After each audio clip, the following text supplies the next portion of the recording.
Party के अध्यक्ष प्रशांत किशोर ने कहा, जो जन स्वराज के सूत्रधार भी हैं। इस दौरान प्रशांत किशोर ने सीवान में बिहार बदलाव को लेकर अलग अलग जिलों के अलग अलग प्रखंडों में संवाद भी कर रहे हैं, साथ ही पत्रकारों से भी बात कर रहे हैं और सीवान और पश्चिम चंपारण के एक दिवसीय दौरे पर हैं। सीवान में पत्रकारों से बात करते हुए उन्होंने कहा कि पटना के गांधी मैदान में मुस्लिम संगठनों द्वारा वक्फ कानून के खिलाफ आयोजित रैली के प्रतिक्रिया व्यक्त करते हुए कहा कि जन स्वराज शुरू से ही वक्फ बिल के विरोध में रहा है। गांधी मैदान में आयोजित मुस्लिम संगठनों के सभा और सब उसकी शुभकामना उन्होंने दी। इसके साथ ही प्रशांत किशोर ने तेजस्वी यादव पर हमला बोला और उन्होंने कहा कि 15 साल और खुद तेजस्वी यादव 3 साल दे चुके हैं। इन लोगों को बिहार को बर्बाद कर दिया है। अब जनता उनको बहकावे में नहीं आने वाली है। हालांकि खास बात यह रही कि पीके के द्वारा आरजेडी पर कटाक्ष के साथ हमला भी किया गया। राजद को वोट देने वाले लोग नहीं हैं। उन्होंने कहा कि अब तक ये लोग भाजपा का डर दिखाकर मुस्लिम समुदाय को वोट ले रहे थे, लेकिन अब मुस्लिम समुदाय के पास जन स्वराज का विकल्प है।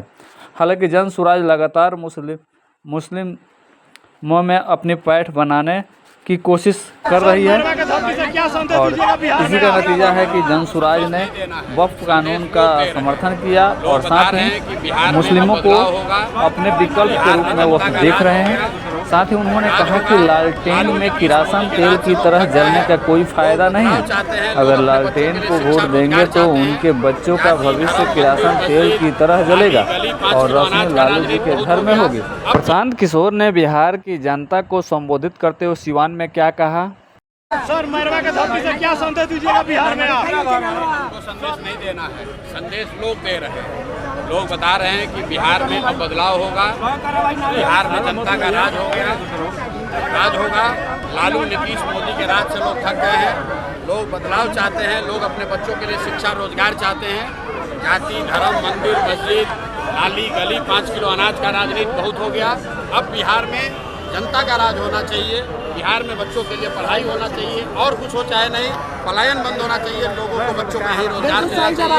ये उसी की ताकत है। ये जन स्वराज की ताकत नहीं है, देश के प्रशांत किशोर की ताकत नहीं है। ये लोगों की वो आशा है, अपेक्षा है।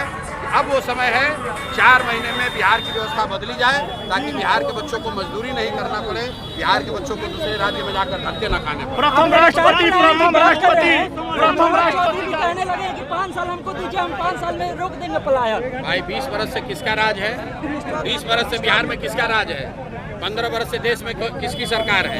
एनडीए की सरकार है, भाजपा की सरकार है, देश में भी और राज्य में भी। 20 वर्ष में एक भी फैक्ट्री खुली नहीं? 20 वर्ष में बेरोजगारी खत्म हुआ? 20 वर्ष में पलायन रुका नहीं हुआ। अब जाने से क्या फायदा भाई? अब तो जनता तैयार है तुमको हटाने के लिए। तुमने सम्राट चौधरी ने मुरेठा खोला था, जनता उनका अभी पूरा कुर्सी खोलकर ऑफिस से बाहर निकालने वाली है नवंबर के बाद। सर, प्रथम राष्ट्रपति